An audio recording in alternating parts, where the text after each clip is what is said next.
नमस्कार। आज हम बात कर रहे हैं शेयर मार्केट एक आम आदमी की कामयाबी किताब के कुछ हिस्सों पर। हाँ। इसमें एक कहानी है विनय शर्मा की, एक आम बैंक क्लर्क जिसने शेयर बाजार की दुनिया में कह सकते हैं कदम रखा। हाँ, और आज हम विनय की इस पूरी जर्नी को ही समझने की कोशिश करेंगे। मतलब उसकी शुरू की एक्साइटमेंट कैसी थी, फिर क्या गलतियां हुई जो अक्सर नए लोग करते हैं, उसने सीखा कैसे और आखिर में वो कामयाब कैसे हुआ, क्या वजहें थी। बिल्कुल। तो कहानी शुरू होती है विनय के एक बहुत ही सीधे साधे सपने से। वो ईमानदारी से अमीर बनना चाहता था। लेकिन जो असली चिंगारी लगी वो लगी अखबार की एक हेडलाइन से। अच्छा। उसने पढ़ा कि किसी कंपनी के शेयर ने सिर्फ 1 महीने में 300% रिटर्न दिया है। अच्छा। हाँ, बस वहीं से उसकी दिलचस्पी बढ़ गई एकदम से। ये जो जल्दी अमीर बनने वाला आइडिया है ना, ये कई लोगों को खींच लाता है मार्केट की तरफ। अक्सर शुरुआत यहीं से होती है, पर रास्ता वो हमेशा सीधा नहीं होता जैसा लगता है। हाँ, बिल्कुल नहीं। विनय ने भी वही रास्ता पकड़ा। कहानी बताती है कि उसने यूट्यूब वगैरह से कुछ सीखा और फिर अपना डीमैट अकाउंट खुलवाया। अच्छा, पहला कदम। हाँ जी, और पहली कोशिश तो कामयाब भी रही।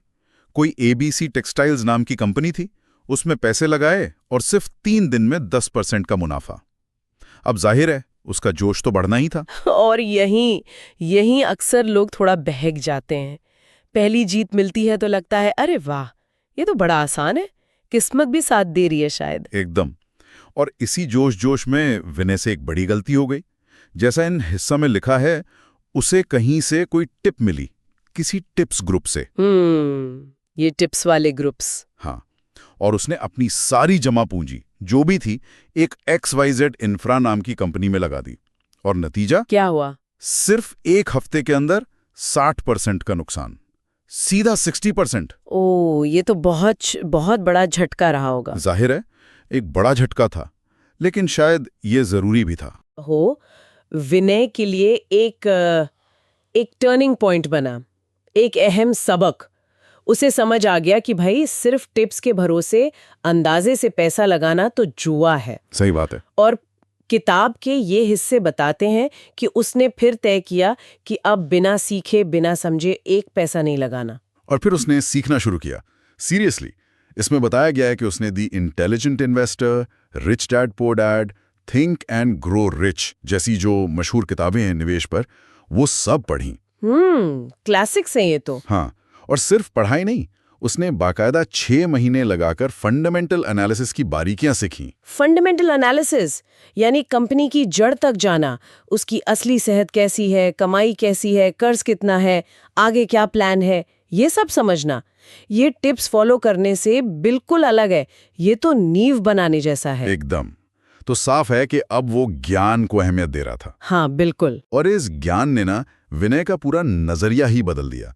वो जल्दबाजी, वो सब खत्म। कहानी बताती है कि अब वो बहुत सोच समझ कर पैसा लगा रहा था अच्छी जानी मानी कंपनियों में। अच्छा। ऐसी कंपनियां जो डिविडेंड देती हों, मतलब मुनाफे का हिस्सा शेयर होल्डर्स को बांटती हों, और जिनके भविष्य के प्लान्स भी ठोस हों। और सबसे बड़ी बात, उसने लॉन्ग टर्म इन्वेस्टमेंट का रास्ता चुना और साथ में SIP भी शुरू की, सिस्टमैटिक इन्वेस्टमेंट प्लान। अच्छा, यानी हर महीने थोड़ा थोड़ा निवेश। हाँ, बिल्कुल, एक अनुशासन वाला तरीका। तो ये बदलाव दिखाता है कि उसने वो सट्टेबाजी वाला माइंडसेट छोड़ दिया। अब वो एक अनुशासित निवेशक बन रहा था। उसका फोकस अब रोज की कीमतों पर नहीं, बल्कि लंबे समय में वेल्थ बनाने पर था। और इस अनुशासन का, इस नए नजरिए का नतीजा भी कमाल का रहा। इन अंशों के मुताबिक अगले सिर्फ 3 सालों में उसका जो पोर्टफोलियो था वो 8 लाख रुपए से बढ़कर 24 लाख रुपए का हो गया। अरे वाह, 3 गुना। हाँ, और मजे की बात यह है कि कहानी में आगे ये भी है कि वो अब खुद दूसरों को सही सलाह देने वाला एक तरह से मेंटोर बन गया था। ये पूरी कहानी ना कुछ बहुत जरूरी बातें साफ कर देती है। पहली तो ये कि शेयर बाजार कोई किस्मत का खेल या जुआ नहीं है, ये सब्र, अनुशासन और समझदारी का खेल है। बिल्कुल। दूसरी बात, जल्दी पैसा कमाने का लालच वो अक्सर बहुत महंगा पड़ता है, जैसे विनय के साथ हुआ। सही। और तीसरी और सबसे जरूरी बात शायद कि दूसरों की टिप्स पर आंख बंद करके भरोसा करने से कहीं बेहतर है खुद रिसर्च करना, अपनी समझ बनाना। एकदम सही कहा।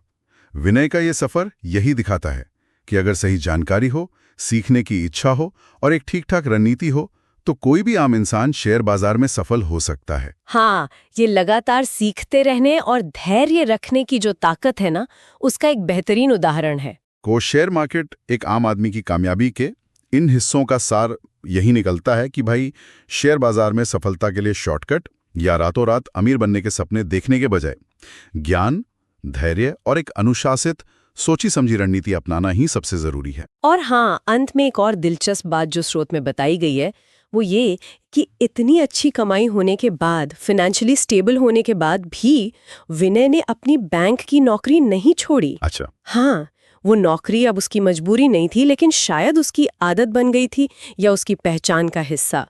ये बात हमें सोचने पर मजबूर करती है कि जब हम वित्तीय आज़ादी पा लेते हैं, उसके बाद काम का हमारी जिंदगी में क्या मतलब रह जाता है। क्या वो सिर्फ पैसा कमाने का जरिया है या उससे कुछ ज्यादा है? ये एक सवाल है सोचने के लिए।